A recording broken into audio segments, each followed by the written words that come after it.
Donc,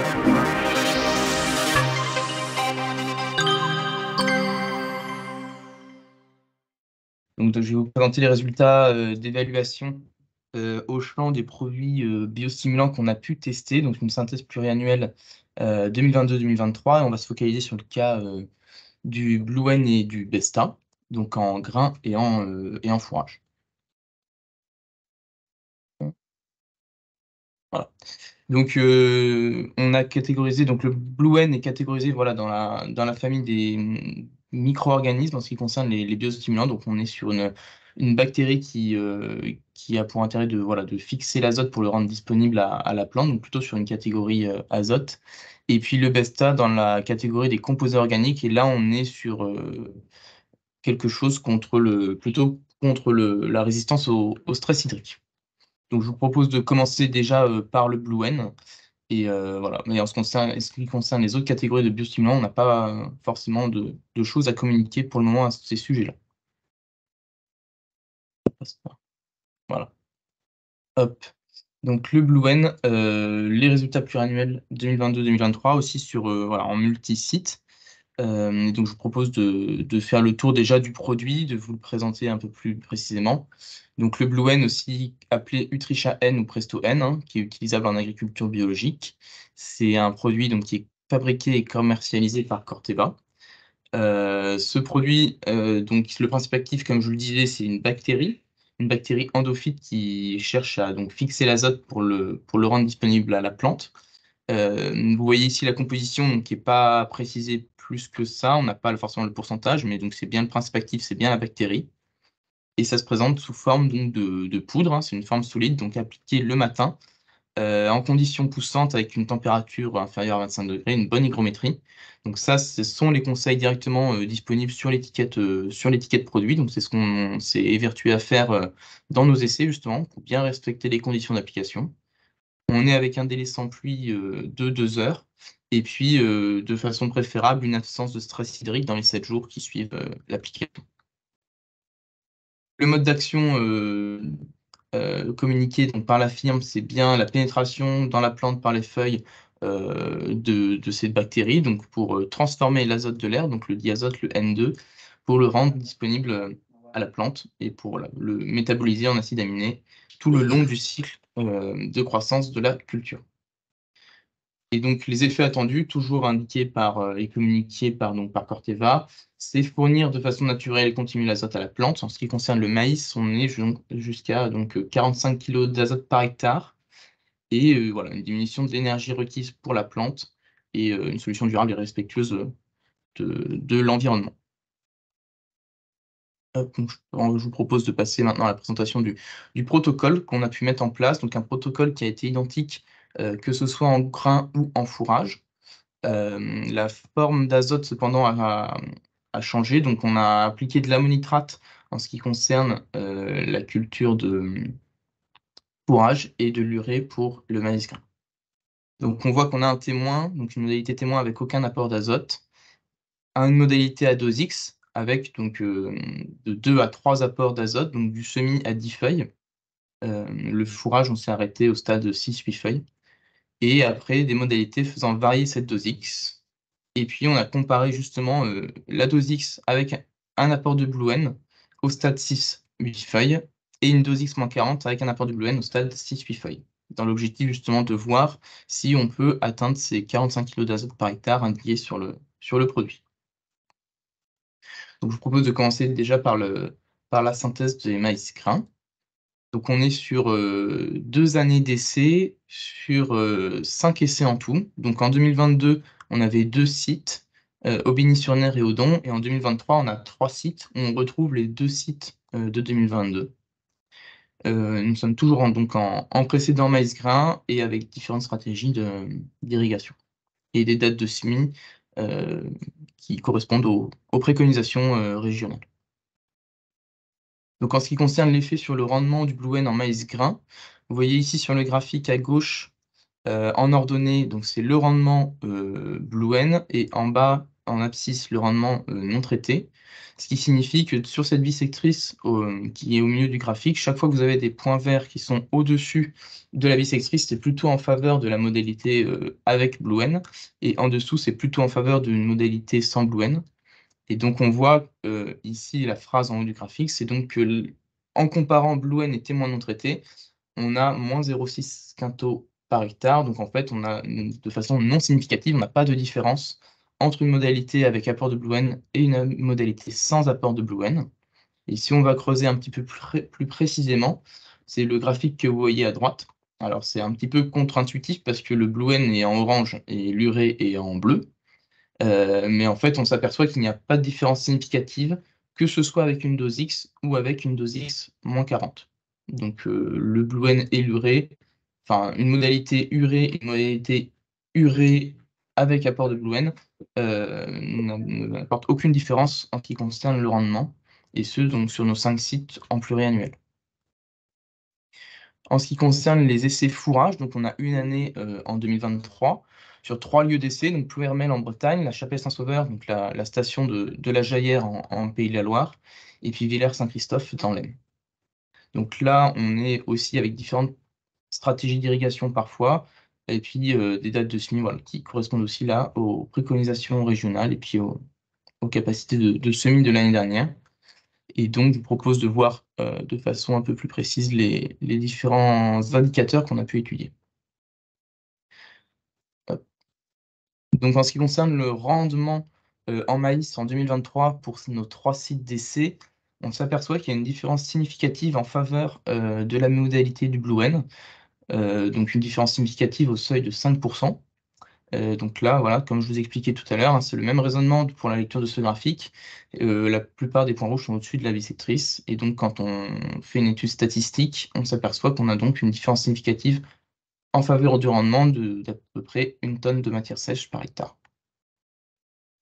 En allant chercher un peu plus loin sur les autres indicateurs, donc on voit que en comparant la dose X et la dose X-40, on a en moyenne sur ces 2 modalités-là, plus 0,7 tonnes de matière sèche par hectare. Donc là, on est bien sur de l'ammonitrate. En protéines, on a plus 0,3 points, toujours de façon statistiquement significative à 5 Donc là, vous voyez que la différence entre la dose X, la modalité BlueN en orange et l'ammonitrate en bleu, on a 0,2 points. Pour la dose X-40, on a 0,4 points, et donc en moyenne, on a 0,3. En ce qui concerne la teneur en protéines.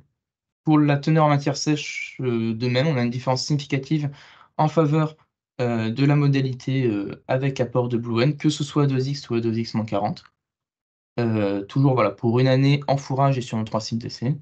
Et puis, en ce qui concerne la valeur de l'amidon, en revanche, on n'a aucune différence significative, même si on peut voir une assez grande disparité, notamment entre dose X-40, BlueN et HAMO. Il y a pas de différence statistique, c'est-à-dire qu'on ne peut pas expliquer que cette différence-là qu'on voit est due à un apport de BlueN ou non.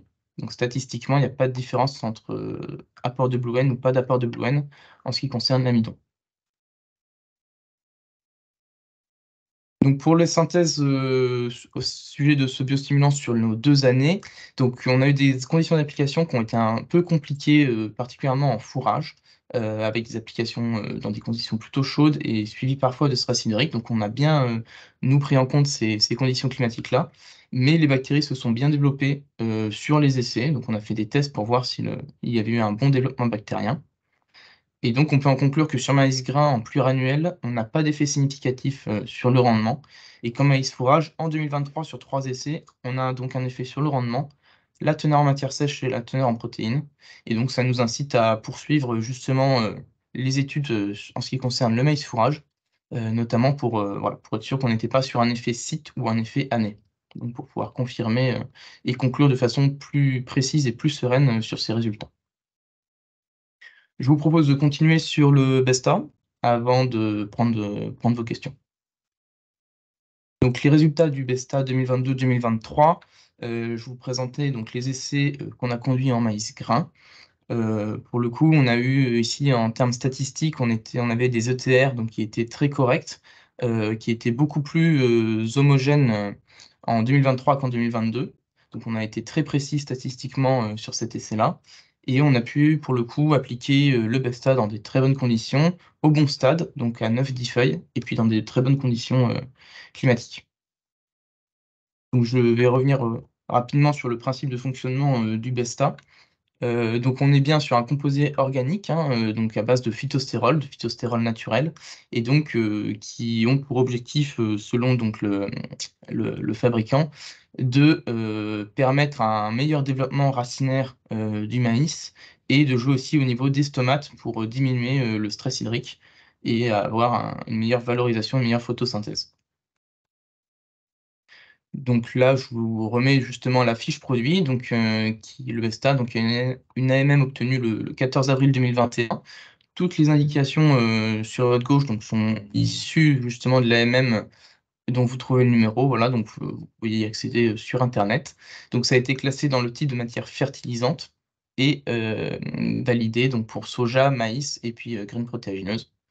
Donc les revendications retenues, ça a été justement la stimulation du développement de la plante, donc les parties racinaires aériennes et ça n'a été démontré que sur soja, jusqu'à présent et les revendications qui étaient avancées mais qui n'ont pas été retenues, c'était l'amélioration de la résistance de la plante en conditions de stress et donc il y a eu une absence d'efficacité en tout cas, dans ces conditions, sur les essais réalisés. Et puis vous avez, voilà, à droite la fiche, plutôt internet donc d'Elicit Plant qui est le fabricant et qui commercialise, le Besta, donc avec, voilà, différentes choses avancées. Donc je vais revenir sur les essais tout d'abord 2023, en vous présentant le protocole. Donc on était sur 8 sites, en 2023, donc c'est bien la deuxième année d'essai et on a eu en culture principale donc le maïs grain et aussi un essai en maïs fourrage, je reviendrai dessus, en conclusion. Le régime hydrique était variable, mais on a eu, en fait, on a testé différentes choses, donc différents facteurs avec ou sans Besta et notamment avec différentes stratégies, d'irrigation.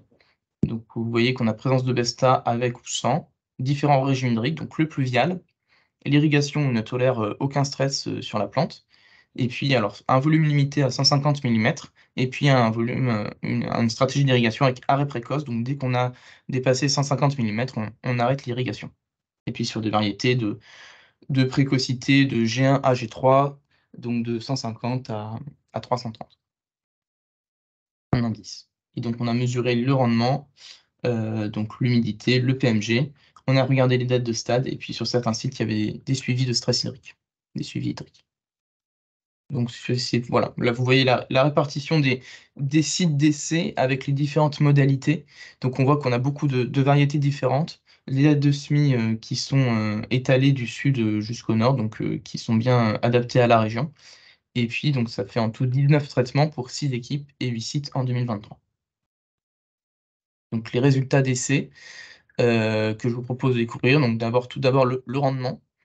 Donc ici, vous voyez justement, en bas donc les sites avec, les stratégies d'irrigation croisées en plus avec une variété et vous voyez ensuite, voilà les résultats, avec la médiane, les premiers et 3e quartiles et puis les min-max, avec en rouge donc qui sont les modalités avec Besta et en bleu les témoins et donc elles sont toutes, associées 2 à 2. Et donc, on s'aperçoit en fait après une étude statistique, qu'il n'y a pas d'écart significatif sur maïs grain, sur un test d'hypothèse de 5.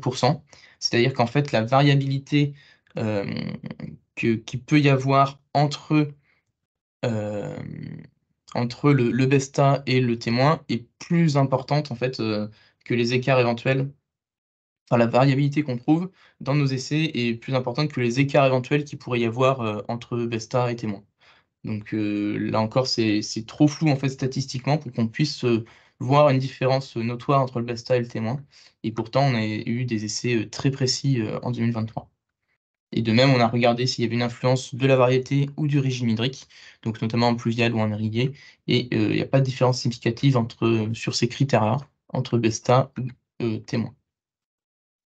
Donc les résultats en 2023, c'est pas de différence significative, donc vous voyez, la p-value, donc le résultat statistique, sur un test de 5. Une humidité à la récolte avec un effet du Besta significatif en 2023, avec -0,4 et puis pas de différence significative, sur le PMG en ce qui concerne ce produit en 2023. Il est aussi avancé, parfois, voilà, on entend et puis c'est avancé, sur le site, en tout cas, des sites qu'il peut y avoir des effets, stay green. Donc nous, on n'en a pas constaté, sur tous nos essais. Donc voilà, que ce soit fin fécondation ou grain laiteux, les notes, d'effet stay green n'ont pas montré, d'effet particulier entre un témoin ou une modalité BESTA. Et donc là, je vous propose de vous présenter la synthèse pluriannuelle 2022-2023 et multisite. Donc en ce qui concerne le rendement, maintenant vous êtes habitué à ce graphique-là. Donc il y a pas d'effet, BESTA en pluriannuel sur le rendement, quelle que soit la stratégie d'irrigation. Donc vous voyez en bas, en rouge, c'est l'irrigation, où on ne tolère pas de stress hydrique, en vert le pluvial et en bleu le volume limité. Donc on voit qu'ils sont tous sur la bissextrice et puis après un statistique, c'est non significatif. Donc voilà, la p-value est à 0,27, donc c'est assez important et donc on peut conclure, sans trop se tromper que, en effet, il y a pas d'effet significatif sur le rendement en grains. En ce qui concerne l'humidité à la récolte, de même, en pluriannuel, il y a pas d'effet significatif sur l'humidité à la récolte. Donc on voyait qu'il y en avait un en 2023 de -0,4 et on le voit qu'il y en a pas en pluriannuel, donc ça, voilà, ça conforte, dans le fait que de bien étudier, des essais et de tirer des conclusions sur du pluriannuel. C'est là où on peut vraiment, tirer des conclusions beaucoup plus fiables. Et puis en PMG, voilà, il y a pas non plus d'effet, et puis on voit qu'il y a une forte hétérogénéité, notamment, donc c'est très dilué et donc il y a pas d'effet en tout cas, sur le PMG, du BESTA. Donc en conclusion, pour ce produit-là, on a eu cette année donc plus de sites, voilà, je vous ai dit, hein, 8 sites, plus de variétés et puis de nombreux régimes hydriques étudiés. Donc, la conclusion principale, c'est qu'il n'y a pas d'effet significatif, malgré la diversité des situations hydriques. Donc là, je vous parle toujours de maïs grain et puis en maïs fourrage, on a eu un seul essai en 2023, donc c'est trop peu, comme j'ai pu, voilà, vous montrer qu'un seul essai en 2023, c'est trop peu pour tirer des conclusions jusqu'à pour le moment. Donc, on consolide, l'année prochaine, voilà, l'étude plutôt sur le maïs fourrage. Et puis, voilà, ces conclusions malgré des essais qui ont été, plus précis, donc on a toujours des effets non significatifs.